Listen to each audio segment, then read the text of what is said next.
નમસ્કાર વિદ્યાર્થી મિત્રો, આર્યન એજ્યુકેશનની યુટ્યુબ ચેનલ ઉપર આપણું હાર્દિક સ્વાગત છે। તો આજે આપણે ભણવાના છે મૂડી નફો। તો મૂડી નફાનું તમને કોન્સેપ્ટ ક્લિયર કરવું પડશે, બરાબર। આ દાખલો કેવો છે, ગોખીને તમે કરશો ને તો તમને નહીં આવડશે, કેમ કે કલમો થોડી ગોખાશે તમારાથી। અને આ દાખલા એટલા સરળ છે, તમે મારા બધા જ પાઠ જોઈ લેશો ને તો તમને આ દાખલા તમને બહુ સરળ લાગશે અને એક્ઝામમાં કોઈ પણ ટાઈપનો તમને દાખલો પૂછાય ને તમે એને ઇઝીલી સોલ્વ કરી શકશો, આ મારી ગેરંટી છે, બરાબર। તો આજે આપણે ભણીશું મૂડી નફો। તો મૂડી નફો ભણ્યા પહેલાં આપણે એનું કોન્સેપ્ટ સમજવું પડશે ને। તો મૂડી નફો એ શું છે? તો આપણી એક ઇન્કમ છે। એકાઉન્ટમાં આવકના મુખ્ય 5 પ્રકાર છે, એટલે કે ઇન્કમના મુખ્ય 5 પ્રકાર છે। એમાં ઇન્કમ ફ્રોમ સેલેરી, એટલે ધારો કે આપણે જોબ કરીએ છીએ, દર મહિને આપણી સેલેરી આવે છે, તો એ જે આપણી દર મહિને સેલેરી આવે છે ને એ આપણી ઇન્કમ ફ્રોમ સેલેરી થઈ, બરાબર। Income from house property, income from house property એટલે માની લો કે મારી પાસે કોઈ ઘર છે અને મેં એને રેન્ટ પર આપ્યું છે, મેં એને ભાડેથી આપ્યું છે, તો એ જે ભાડાની ઇન્કમ મારી થાય છે, એ ભાડાની આવક થાય છે, એ મારા માટે ઇન્કમ ફ્રોમ હાઉસ પ્રોપર્ટી થઈ ગયું, બરાબર। થર્ડ નંબર પછી profits gains of business and profession, એટલે શું થયું કે હું કોઈ બિઝનેસ કરું છું, કાં તો હું કોઈ પ્રોફેશનલ ફિલ્ડમાં છું, બરાબર। હું ડૉક્ટર છું, હું વકીલ છું, હું મારી ફીસ લેવા, અને એનાથી શું થશે, મારા પ્રોફિટ્સમાં વધારો થશે, મને શું થશે, નફો થશે, તો એ શું થઈ ગયું, profits gains of business or professions, બરાબર। હવે મેઇન આપણે ભણવાનું છે કેપિટલ ગેઇન। કેપિટલ ગેઇન એટલે શું કહેવાય?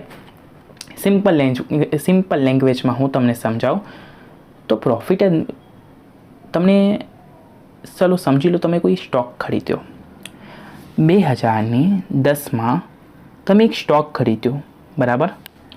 માની લો એ 2010માં તમે જે સ્ટોક ખરીદ્યો ને એની કિંમત ઉપર ચાલી ગઈ, બરાબર। 2021 આવતા એની કિંમત ઉપર ચાલી ગઈ કે ઉપર જતી રહી, બરાબર। તો હવે 2010માં તમે જે સ્ટોક ખરીદેલો, સમજો તમે એક સ્ટોકમાં 500 રૂપિયા આપેલા, બરાબર। એક સ્ટોકની તમારી કિંમત કેટલી હતી? તો 500 રૂપિયા હતી, એક શેરની કિંમત તમારી 500 રૂપિયા હતી। તો હમણાં 2021 આવ્યું ને તો એ કિંમત કેટલી થઈ ગઈ? તો ભાઈ એની કિંમત થઈ ગઈ, એક સ્ટોકની કિંમત થઈ ગઈ 1000 રૂપિયા, બરાબર। તો 2010માં તો 500 રૂપિયા હતી, 2021માં 1000 રૂપિયા થઈ ગઈ। 2010માં કેટલી હતી? 500 રૂપિયા, 2021માં કેટલી થઈ ગઈ? 1000 રૂપિયા થઈ ગઈ। તો આ જે સ્ટોકની કિંમતમાં વધારો થયો એ તમારી મૂડીમાં વધારો થયો, બરાબર। તમને શું મળશે? પ્રોફિટ્સ મળશે, એનાથી શું તમને ઇન્કમ મળશે ને? તમે એ શેરને વેચી દેશો તો તમને ઇન્કમ મળશે, એનાથી તમારી આવક થશે, એ થઈ ગયું આપણું કેપિટલ ગેઇન્સ, બરાબર। એ શું થઈ ગયું? આપણું કેપિટલ ગેઇન્સ થઈ ગયું, બરાબર। હવે છે આપણા અધર સોર્સિસ। શું આવશે આપણા અધર સોર્સિસ? તો આપણે અધર સોર્સિસમાં શું આવે કે જુગાડ, સટ્ટો, આ બધું જેટલા પણ ઇનલીગલ કામ હોય, એમ તો ઇનલીગલ જ કહેવાશે મારી ભાષામાં, સટ્ટા, કેમ કે આવું બધું કરવું ન જોઈએ। તો આવા બધા જેટલા પણ કાર્ય પર તમારી જે કંઈ ઇન્કમ થાય છે ને તેને આપણે અધર સોર્સિસ કહેશું, બરાબર। હવે મૂડી નફો તમારે શીખવો હોય ને, મૂડી નફાને તમને બરાબર ભણવું હોય ને તો તમને આ સ્ટ્રક્ચર આવડવું જોઈએ, બરાબર। આ સ્ટ્રક્ચર, આ 3 સ્ટેપના બહાર તમારો મૂડી નફાનો કોઈ પણ દાખલો જવાનો નથી। આ સ્ટેપ 1, સ્ટેપ 2 અને સ્ટેપ 3 આટલું તમે કરશો ને એટલે તમારો મૂડી નફાનો દાખલો ખતમ થઈ જશે, બરાબર। તમે જે થંબનેલમાં જોઈને તમે આવ્યા છો ને 3 સ્ટેપમાં દાખલો ખતમ, તો 3 સ્ટેપ જ છે આના, બરાબર। આમાં કોઈ નવું નથી। તો આમાં સ્ટેપ 1માં શું આવશે? વેચાણ કિંમત। શું આવશે? વેચાણ કિંમત, બરાબર। સૌપ્રથમ તો હું તમને એમ કહેવા માંગુ છું, આનું પહેલાં તમે એક સ્ક્રીનશોટ લઈ લો, બરાબર, કે તમને છે ને સ્ક્રીનશોટ લેશો ને તો તમને સરળતા રહેશે, તમે આને લખી લેશો બુકમાં અને પછી તમને આના દાખલા સમજવામાં સરળતા રહેશે। તો સ્ટેપ 1માં શું આવશે? આના સ્ટ્રક્ચરમાં વેચાણ કિંમત। હવે ધારો કે 2010માં મેં કોઈ મકાન ખરીદ્યું, બરાબર। 2010માં મકાન ખરીદ્યું 10 લાખ રૂપિયાનું અને 2021માં મેં એ મકાનને 20 લાખ રૂપિયામાં વેચી દીધું, બરાબર। કેટલામાં વેચી દીધું? 20 લાખ રૂપિયામાં મેં એ મકાનને વેચી દીધું, બરાબર। તો તમે 20 લાખમાં વેચ્યું, 10 લાખમાં ખરીદી કરી 2010માં અને 20 લાખમાં તમે વેચી દીધું। તો એ જે વેચાણ કિંમત હતી 20 લાખ રૂપિયા એ તમે અહીંયા પુટ કરશો. બરાબર, સિમ્પલ છે. તમે મકાનની જે વેચાણ કિંમત હોય તે તમે અહીંયા પુટ કરશો. બરાબર, હવે શું છે, હવે આ તો થઈ ગયું વેચાણ કિંમત. બરાબર, આટલો પોર્શન તો તમને સમજાઈ ગયો સ્ટેપ 1માં. સ્ટેપ 2માં તમારે બાદ કરવાનું. સ્ટેપ 2 સ્ટેપ 3 બાદ કરવાનું. ક્યાંથી? તો ભાઈ સ્ટેપ 1માંથી સ્ટેપ 2 અને સ્ટેપ 3ને બાદ કરવાનું. તો આપણો આન્સર આપી જાય અને આપણો મૂડી નફાનો 14 માર્કનો દાખલો પતી જાય. સિમ્પલ છે. સ્ટેપ 2માં બાદ શું કરવાનું? તો ભાઈ ખાસ કપાતો. અહીંયા તમે સમજશો કે આ જે પણ ખાસ કપાતો છે ને તમે બાદ કરશો. તો ખાસ કપાતોમાં કઈ આવશે? તો ફર્સ્ટ આવશે ફેરબદલી ખર્ચા. બરાબર, તો આપણે એક્ઝામ્પલ આપણે જે મકાનનો લીધેલો કે 2010માં આપણે મકાન ખરીદ્યું, તો એનો જે એ જ એક્ઝામ્પલથી આપણે સમજીએ કે ભાઈ મેં 2010માં મકાન ખરીદેલું અને 2020માં કે 21માં મેં વેચી નાખ્યું. હવે 2020માં મેં એ મકાનને વેચ્યું તો મેં દલાલ મારફતે વેચ્યું. બરાબર, તો એ દલાલે મારા પાસેથી દલાલી લીધી. બરાબર, મારા પાસે પણ લેશે અને બીજા સામેવાળો જે પક્ષકાર હશે એના પાસે પણ લેશે. બંને પક્ષ પાસેથી એ દલાલી લેશે. બરાબર, તો જે દલાલીનો જે ખર્ચો થયો એને ફેરબદલી ખર્ચા કહેવાશે. શું કહેવાશે? ફેરબદલી. જે કંઈ વસ્તુને વેચતા જે કંઈ ફેરબદલી થાય તો ફેરબદલી અંગેના જે કંઈ ખર્ચા હોય, કોઈ કમિશન હોય કે કોઈ દલાલી હોય, તો એને આપણે ફેરબદલી ખર્ચા તરીકે બાદ કરશું. બરાબર, ત્યારબાદ આવશે સુધારેલી પડતર.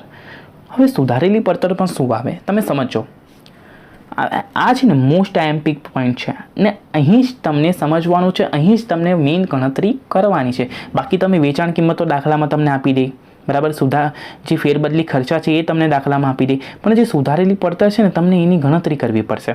તો સુધારેલી પડતર એટલે શું કહેવાય કે સમજી લો કે મકાનની કિંમત 2006માં 10 લાખની હતી ને તમે 10 લાખમાં ખરીદી કરેલી મકાનની 2006માં, 2021માં તમે કે 20માં તમે વેચી નાખ્યો મકાનને, તો હવે 2010માં જે કિંમત હતી ને એના કરતાં આજની 2020-21માં એ કિંમતમાં કેટલો વધારો થયો છે, એની બજાર કિંમતમાં કેટલો વધારો થયો છે એ જે શોધવું હોય ને તો એને સૂચકાંકની મદદથી શોધાય. શેના મદદથી શોધાય?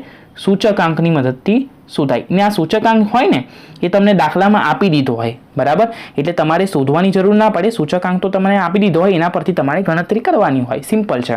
બરાબર, એટલે આપણો દાખલો આવશે એટલે તમને સુધારેલી પડતર કઈ રીતે ગણવાની તમને ખબર પડી જશે.